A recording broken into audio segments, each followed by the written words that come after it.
السلام علیکم ورحمۃ اللہ وبرکاتہ۔ الحمد للہ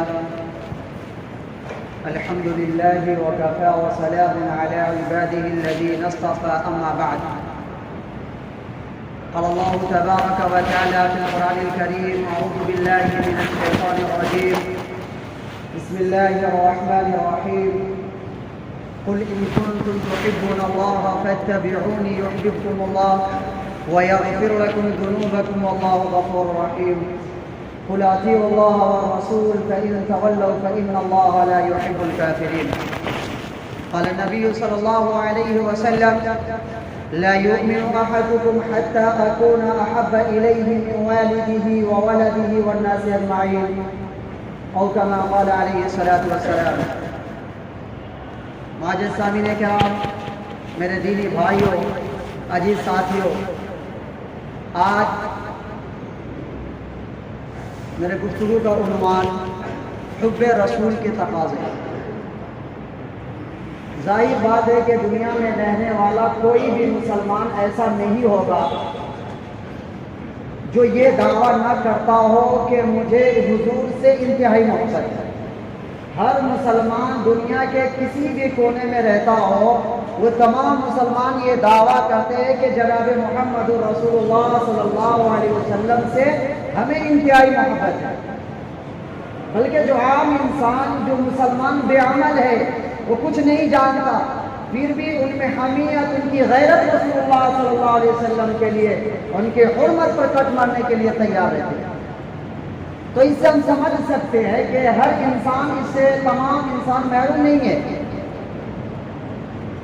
اور اس حب رسول کے تقاضے کیا ہے، اس کو سمجھنے کی ضرورت ہے کہ پوری زندگی ہم یہ دعویٰ کرتے رہے کہ ہم عاشق رسول ہیں، ہم رسول سے محبت کرنے والے ہیں، ہم رسول کے لیے جان دینے والے ہیں، اور جب آخرت میں ہمارے اوپر راز کھلے تو معلوم ہو کہ یہ شے اللہ کو پسند ہی نہیں، تو پھر ہمارا دعویٰ رد ہو جائے گا۔ اسی ضمن میں میں آپ کے سامنے ایک فارمولہ پیش کرنا چاہتا ہوں۔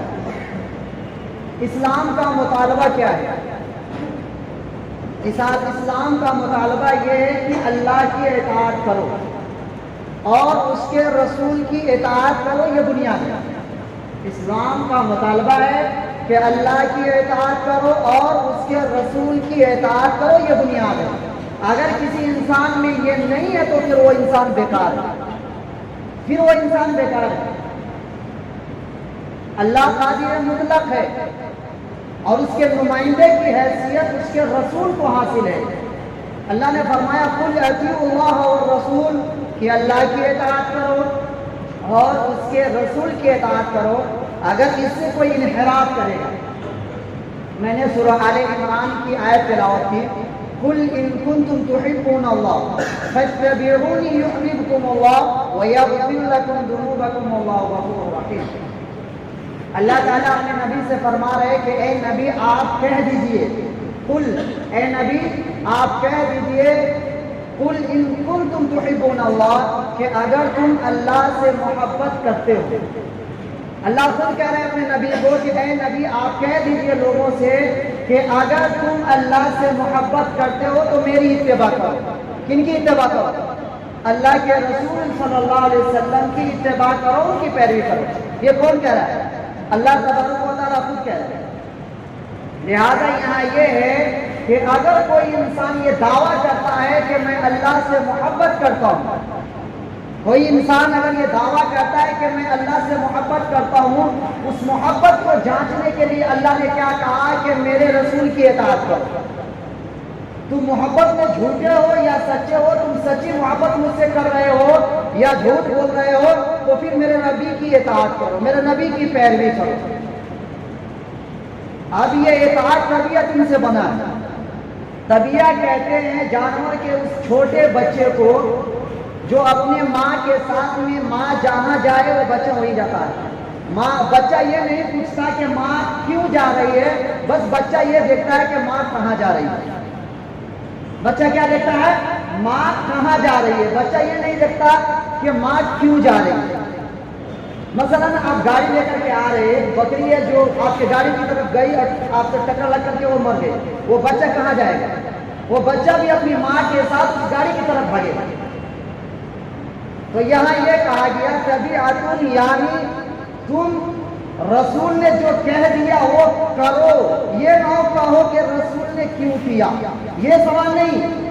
جس طرح وہ بچہ یہ سوال نہ کرتا ہے اپنی ماں سے کہ میری ماں کیوں جا رہی ہے، صرف یہ کہتا ہے کہ میری ماں کہاں جا رہی ہے، اسی طرح ہم مسلمانوں کو بھی چاہیے کہ حضور نے کیوں کیا یہ نہیں، حضور نے کیا کیا ہم اس کو کریں گے، حضور نے کیا کیا ہم اس کو کریں گے، اور جب ہم اس کو کریں گے تو یحببکم اللہ، پھر اللہ تم سے محبت کرے گا۔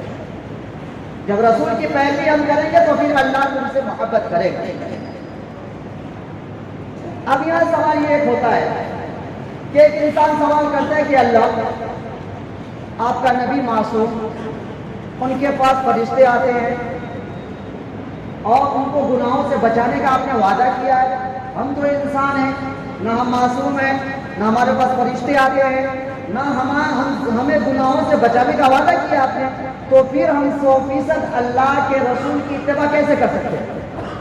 اب گویا کہ یہاں یہ سوال ہے کہ ہم رسول کی اتباع 100% نہیں کریں گے، گویا آپ اس سے محبت نہیں کریں گے۔ اللہ نے کیا کہا کہ تم اگر رسول کی اتباع کرو گے تو پھر اللہ تم سے محبت کرے گا۔ اب یہاں سوال یہ ہے کہ ہم انسان ہیں، ہم گناہ کرتے ہیں، ہم غلطی کرتے ہیں، وہ نبی ہے، وہ معصوم ہے، اللہ نے ان کے گناہوں سے بچانے کا وعدہ بھی کیا لیکن ہمارا وعدہ نہیں کیا، تو گویا کہ یہ ہے کہ ہم اللہ کے رسول کی 100% اتباع کر ہی نہیں سکتے۔ جب 100% اتباع نہیں کریں گے تو اللہ بھی ہم سے محبت نہیں کرے گا، یہ سوال ہے۔ لیکن اللہ نے کیا کہا ہے وَيَغْفِرُ لَكُمْ ذُنُوبَكُمْ، اللہ نے کیا کہا وَيَغْفِرُ لَكُمْ ذُنُوبَكُمْ، کہ میں جانتا ہوں کہ تم 100% نہیں چل سکتے، تم غلطی کرو گے، تم گناہ کرو گے، وَيَغْفِرُ لَكُمْ ذُنُوبَكُمْ، تم غلطی کرو گے ہم تمہیں معاف کریں گے، اللہ نے یہ کہا۔ اب ایک انسان، ایک چھوٹا سا بچہ، 1 سال کا بچہ ہو، وہ چل نہیں پاتا ہے، ان کا والد کیا کرتا ہے، بچے کو اشارہ کرتا ہے کہ ادھر آؤ ادھر آؤ، جبکہ معلوم ہے کہ وہ بچہ چل نہیں سکتا، وہ بچہ چل نہیں سکتا، ان کے والد کو معلوم ہے، لیکن پھر بھی وہ کیا کہتا ہے، اشارہ کرتا ہے۔ اگر وہ بچہ اٹھتا ہے تو یقین ہے کہ وہ نہیں چلے گا بچہ، فوراً والد اس کی طرف دوڑ کے پکڑ لیتا ہے تاکہ بچہ گر نہ جائے۔ تو اللہ بھی اسی طرح کہہ رہا ہے کہ تم نماز پڑھو تو صحیح، پہلے اس میں جو غلطی ہو جائے گی میں معاف کروں گا۔ ہم کاروبار کرتے ہیں، اللہ ہمارے کاروبار میں برکت عطا فرما، اب کوئی انسان یہ کہے کہ میں کاروبار ہی نہیں کروں گا تو اللہ بولتے کس میں دے، اب ہم کریں گے ہی نہیں، غلطی کریں گے نہیں تو اللہ معاف کہاں سے کرے گا۔ وَيَغْفِرُ لَكُمْ ذُنُوبَكُمْ، جب تم غلطی کرو گے تو اللہ تمہیں معاف فرما دے گا۔ وَاللَّهُ غَفُورٌ رَحِيمٌ، اور اللہ غفور بھی ہے، رحیم بھی ہے۔ قرآن سوالوں کا صاف جواب دیتا ہے۔ اللہ نے کیا کہا وَاللَّهُ غَفُورٌ رَحِيمٌ، اللہ غفور بھی ہے، رحیم بھی ہے۔ یہاں 2 چیزیں ہیں، ایک دعویٰ ہے، ایک دلیل ہے۔ غفور دعویٰ ہے اور رحیم دلیل ہے۔ اللہ نے کیا کہا میں غفور ہوں، میری صفت ہے معاف کرنا۔ اب میں معاف کیوں کرتا ہوں؟ اس لیے تم نیک ہو، بہت زیادہ عمل کرتے ہو اس لیے معاف کروں گا، یا تم اچھی طرح رجوع کر لیتے ہو، سجدہ کرتے ہو، وضو اچھی طرح کرتے ہو اس لیے تمہیں معاف کر دیں گے، نہیں۔ اللہ نے کہا واللہ غفور، کہ میری صفت ہے معاف کرنا، کیوں؟ اس لیے کہ میں رحیم ہوں، میں تمہارے اعمال سے معاف نہیں کر رہا ہوں، میں رحیم ہوں اس لیے معاف کر رہا ہوں۔ تو حضور سے اس طرح محبت ہو، حضور سے کیسے محبت ہو کہ ہمیں یہ نہیں دیکھنا حضور نے کیوں کیا، بس حضور نے کیا کیا، یہ چیز کی۔ تو قل اطیعوا اللہ والرسول، کہ اللہ کی اطاعت کرو، اس کے رسول کی اطاعت کرو۔ اگر کوئی اطاعت رسول اور اللہ کی اطاعت سے انکار کرے گا گویا وہ خارج اسلام ہے۔ انسان ہے، غلطی ہو جاتی ہے، گناہ کا صدور ہو جاتا ہے، انسان فوراً توبہ کرے اور اس میں مصمم کرے کہ انشاءاللہ تعالیٰ اب ہم اس گناہ کو نہیں کریں گے۔ ہم نے کہا انما التوبۃ علی اللہ للذین یعملون السوء بجہالۃ ثم یتوبون من قریب۔ اللہ نے قرآن میں کہہ دیا کہ ان کے توبہ قبول کرنا میری ذمہ داری ہے، جو غلطی کرے اور فوراً توبہ کر لے۔ جو انسان فوراً توبہ کرتا ہے اللہ کی مغفرت اسے ڈھانپ لیتی ہے، لیکن ایک انسان مستقل ایک گناہ پر ڈیرا ڈال دے، ایک گناہ کرتا رہے. مثلا آج کے دور میں کامن شے ہے سود، جس کو اللہ نے حرام قرار دیا. سود کو اللہ نے حرام قرار دیا، اور جس پر اللہ تبارک و تعالیٰ نے اعلان جنگ کیا، فَأْذَنُوا بِحَرْبٍ مِّنَ اللَّهِ وَرَسُولِهِ. اب کوئی شخص اس سود کو اپنے کاروبار کا مستقل جز بنا لے تو یاد رکھیے کہ ایک گناہ، ایک غلطی بھی انسان کو ہمیشہ کے لیے جہنم میں ڈال سکتا ہے. ایک گناہ ہمیشہ کے لیے انسان کو جہنم میں ڈال سکتا ہے. بَلَىٰ مَنْ كَسَبَ سَيِّئَةً وَأَحَاطَتْ بِهِ خَطِيئَتُهُ فَأُولَٰئِكَ أَصْحَابُ النَّارِ هُمْ فِيهَا خَالِدُونَ. کہ اگر کوئی بڑا گناہ کر لیتا ہے، جان بوجھ کر کے گناہ کرتا ہے، چھوٹے گناہ صغیرہ گناہ ہے، یہ تو خود بخود جھڑتے رہتے ہیں، اللہ کی رحمت سے صاف ہوتے رہتے ہیں. لیکن اگر کوئی بڑا گناہ کر لیا، کبیرہ گناہ کر لیا اور فوراً توبہ نہیں کیا، بلکہ کیا کیا، بَلَىٰ مَنْ كَسَبَ سَيِّئَةً وَأَحَاطَتْ بِهِ خَطِيئَتُهُ فَأُولَٰئِكَ أَصْحَابُ النَّارِ. اس پہ ڈیرا ڈال دیا، اس گناہ کو ہمیشہ کرتے رہا، فَأُولَٰئِكَ أَصْحَابُ النَّارِ. تو وہ شخص جہنمی ہے. ہم فِيهَا خَالِدُونَ. اور وہ ہمیشہ جہنم میں جلے گا. تو ضرورت اس بات کی ہے کہ ہم اللہ اور اس کے رسول کی اطاعت کریں. اب اس سے ایک قدم ہم اوپر اٹھتے ہیں، اس سے ایک قدم ہم اوپر اٹھتے ہیں کہ اللہ کی اطاعت جمع محبت. اللہ کی اطاعت جمع محبت. جب اللہ کی اطاعت کے ساتھ محبت جمع ہوتی ہے تو عبادت بن جاتی ہے. اللہ کی اطاعت کے ساتھ محبت جمع ہوتی ہے تو وہ عبادت بن جاتی ہے. علامہ ابن قیم رحمۃ اللہ علیہ نے عبادت کی ڈیفینیشن کی. عبادت ہے کیا چیز؟ العبادت تجمع اثنین. دو چیزوں سے مل کر عبادت بنتی ہے، غایت الحب و غایت الذل والخضوع. انتہائی درجے کی اللہ سے محبت، انتہائی درجے کی اللہ سے محبت، اور انتہائی درجے اللہ کے سامنے جھوٹ جانا، اسے عبادت کہتے ہیں. اسے عبادت کہتے ہیں. انتہائی درجے. اب انتہائی میں کیوں کہہ رہا ہوں؟ قرآن کریم میں اللہ تبارک و تعالیٰ نے فرمایا وَالَّذِينَ آمَنُوا أَشَدُّ حُبًّا لِلَّهِ. کہ صاحب ایمان، جو ایمان والے ہوتے وہ سخت ترین شدید ہوتے اللہ کی محبت میں، وہ سخت ہوتے اللہ کی محبت میں. یہ مثبت انداز ہے. منفی انداز بھی میں آپ کے سامنے پیش کروں گا جس میں اللہ کی وعید ہے. اللہ نے وعید بیان فرمائی اس میں. تو کیا فرمایا؟ قُلْ أَطِیعُوا اللَّهَ وَالرَّسُولَ. کہ اللہ کی اطاعت کرو اور اس کے رسول کی اطاعت کرو. تو اللہ کی اطاعت جمع محبت برابر عبادت، اس کو کہتے ہیں عبادت. اطاعت کے ساتھ جمع محبت ہو تو پھر یہ ہے عبادت. اور ہمارا مقصد تخلیق بھی عبادت ہی ہے. سورۃ ذاریات کی آیت آپ کے علم ہوگی. اللہ نے فرمایا وَمَا خَلَقْتُ الْجِنَّ وَالْإِنسَ إِلَّا لِيَعْبُدُونَ. کہ ہم نے جن اور انسانوں کو پیدا نہیں کیا مگر صرف اپنی عبادت کے لیے. تو ہمارا مقصد تخلیق بھی عبادت ہے. اور اس کے ایک حصے اطاعت ہے جس کی ترجمانی، صحیح ترجمانی شیخ سعدی علیہ رحمہ نے کی ہے کہ زندگی آمد برائے بندگی. کہ اللہ نے زندگی دی ہے عبادت کے لیے، اطاعت کے لیے، فرما برداری کے لیے، غلامی کے لیے. زندگی آمد برائے بندگی، زندگی بے بندگی شرمندگی. کہ جس کی زندگی میں اطاعت و فرما برداری، جس کی زندگی میں غلامی نہیں ہے وہ سراسر شرمندگی ہے. تو ہمارا مقصد تخلیق بھی کیا ہے؟ عبادت، اللہ کی عبادت ہے.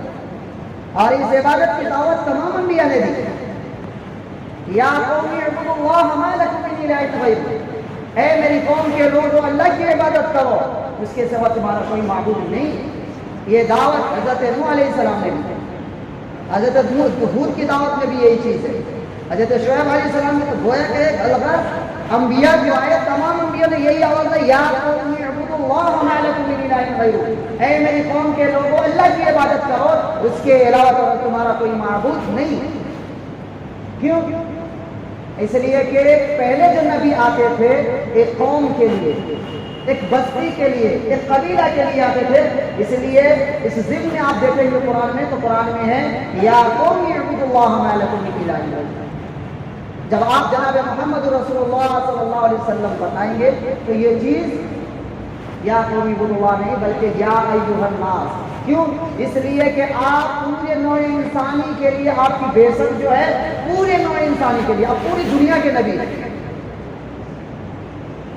اب یہاں یا قومی نہیں یا ایھا الناس، اے لوگو یا ایھا الناس اعبدوا ربکم الذی خلقکم والذین من قبلکم لعلکم تتقون، کہ اے لوگو اللہ کی عبادت کرو جس نے تمہیں پیدا کیا اور تم سے پہلوں کو بھی پیدا کیا تاکہ تم پرہیزگار بن جاؤ، تاکہ تم بچ سکو. اب یہاں تم سے پہلے کیوں ذکر کیا اللہ نے؟ من قبلکم، تم سے پہلے ذکر اس لیے کہ اللہ نے کہ پہلے جو بعض مشرکین جو ہوتے تھے وہ کہتے تھے کہ ہم تو وہی کریں گے جو ہمارے آباء و اجداد نے کیا ہے، ہم وہی کریں گے جو ہمارے آباء و اجداد نے کیا ہے. ما وجدنا علیہ آبانا، کہ ہم اسی طرز عمل کو اختیار کریں گے جس کو ہمارے آباء و اجداد نے کیا. تو پھر اللہ نے کیا کہا؟ تم بھی مخلوق ہو. پہلے تو اللہ نے ہمیں پیدا کیا، کہہ رہے کہ میں تمہیں پیدا کیا پھر تم سے پہلے کو بھی پیدا کیا. اللہ نے کیا کہا؟ تم بھی مخلوق ہو، وہ بھی مخلوق تھے. تم بھی انسان ہو، وہ بھی انسان تھے. تم سے غلطی ہو سکتی ہے، اس سے بھی غلطی ہو سکتی تھی. لہذا یہ نہیں کہ ہم اپنے آباء و اجداد کے دین پر چلیں گے، بلکہ تم تلاش کرو کہ صحیح عقیدہ کیا ہے، زندگی گزارنے کا صحیح طریقہ کیا ہے، اس کو اختیار کرو، اس کو اختیار کرو. یہ چیز اللہ نے فرمایا.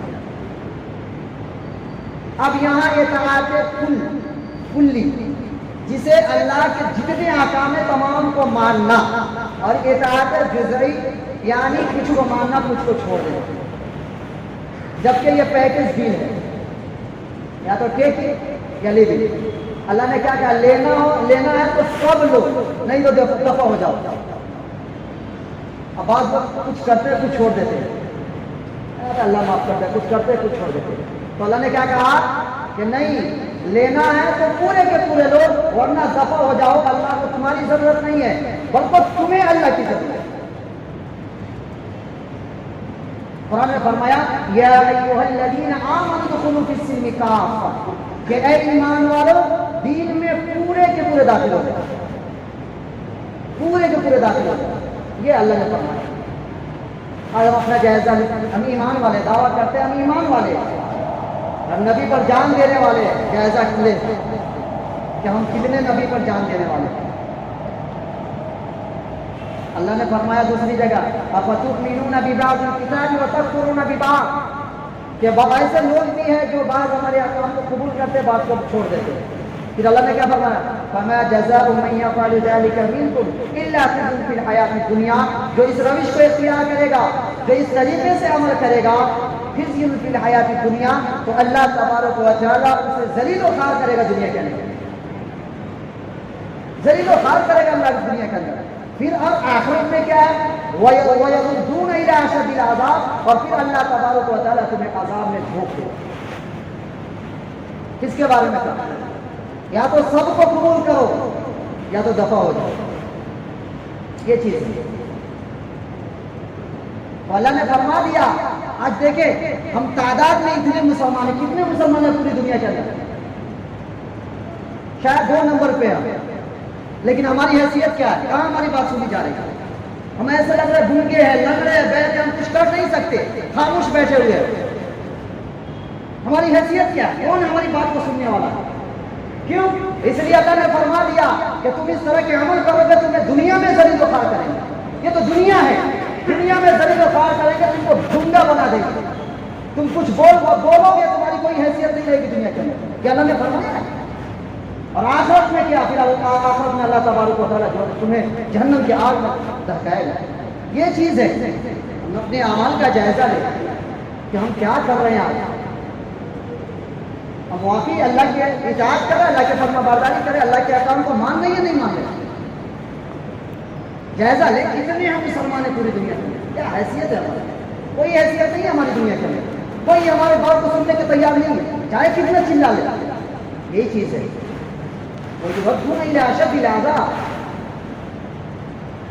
میرے بھائیو، یہ ایک فارمولہ ہے اللہ کے لیے کہ اطاعت جمع محبت برابر عبادت.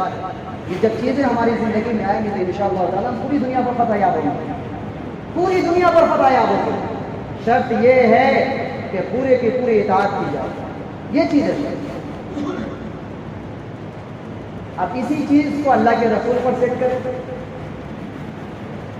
اطاعت جمع محبت، یہ تو اطاعت جمع محبت عبادت، لیکن رسول کے لیے اطاعت جمع محبت برابر ہے اتباع کے. یعنی رسول کی اتباع کرو، اطیعوا اللہ والرسول، اللہ کی اتباع کرو، اللہ کی اطاعت کرو، اور اس کے رسول کی اطاعت کرو. اللہ کے رسول صلی اللہ علیہ وسلم نے فرمایا لا یؤمن احدکم حتی اکون احب الیہ من والدہ وولدہ والناس اجمعین. اللہ کے رسول کے حقوق میں سے ایک یہ حقوق ہے کہ اللہ کے رسول سے محبت کی جائے، ہر درجے کی محبت کی جائے. وہ محبت تو تمام محبت کا فائدہ ہے، وہ محبت. اور آج ہم زبانی محبت کرتے ہیں، دعویٰ کرتے ہیں کہ ہم نبی سے محبت کرنے والے. اب یہاں جائزہ لے، اللہ کے رسول نے کیا فرمایا لا یؤمن احدکم حتی اکون احب الیہ من والدہ وولدہ والناس اجمعین، کہ تم میں سے وہ شخص اس وقت تک کے کامل مومن نہیں ہو سکتا جب تک کہ اس کے دل میں میری محبت اس کی جان سے زیادہ، اس کے ماں باپ سے زیادہ، اس کی اولاد سے زیادہ، یہاں تک کہ تمام لوگوں سے زیادہ محبت، میری محبت اس کے دل میں.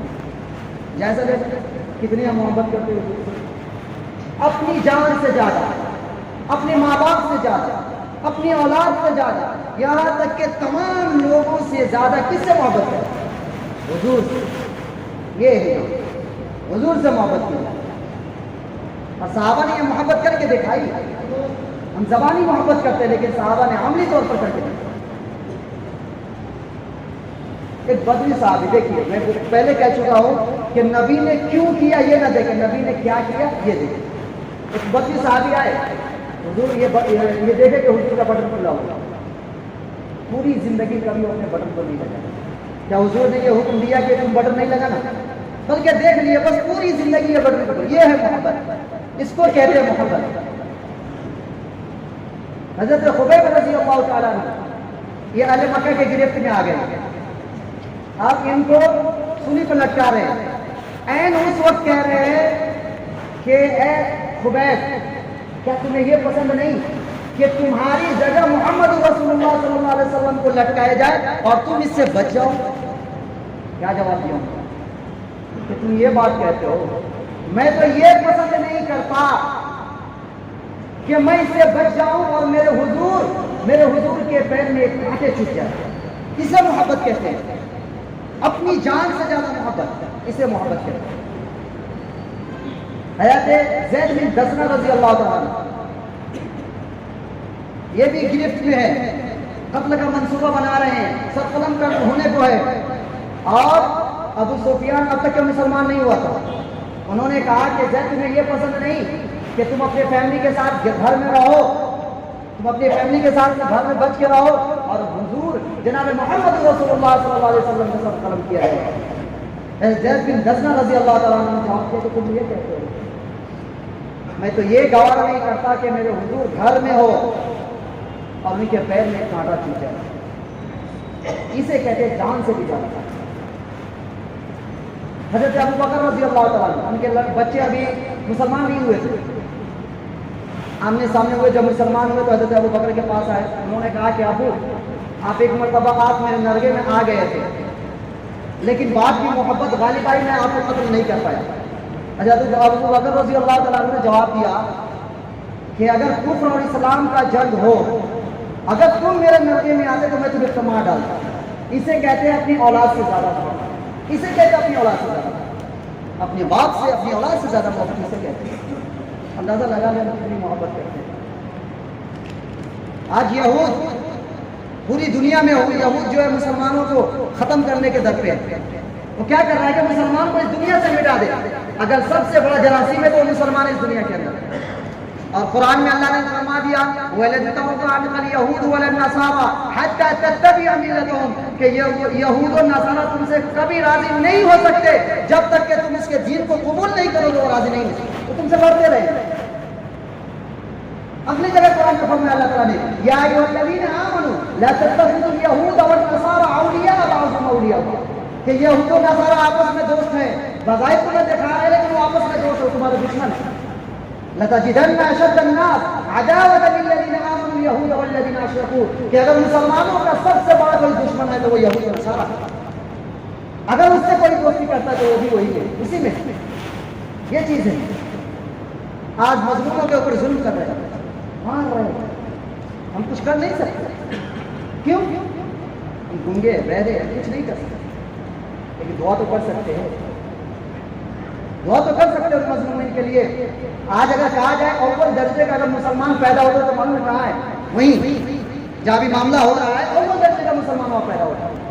صحابہ اپنے فیملی، صحابہ کے فیملی شہید ہو رہے ہیں، الحمدللہ ہم کامیاب ہیں. آج وہی معاملہ دیکھنے کو مل رہا ہے، فیملی کے فیملی شہید ہو رہے ہیں، الحمدللہ ہم کامیاب ہیں، الحمدللہ ہم کامیاب ہیں.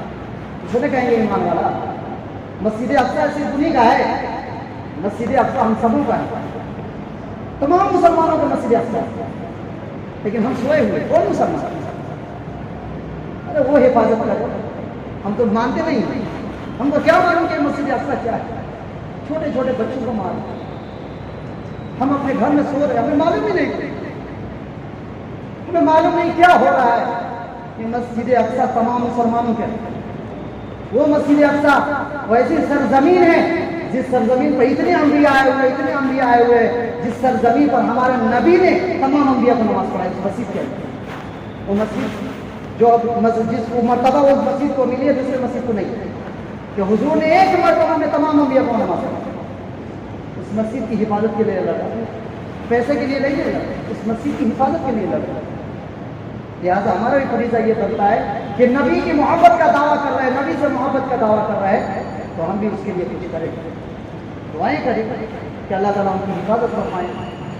اور خود یہ مظلومین ہیں، ان کو مارا جا رہا ہے، کاٹا جا رہا ہے، انہیں کو کہہ رہے ہیں کہ دہشت گرد ہے، انہیں کو کہہ رہے ہیں کہ یہ ہے.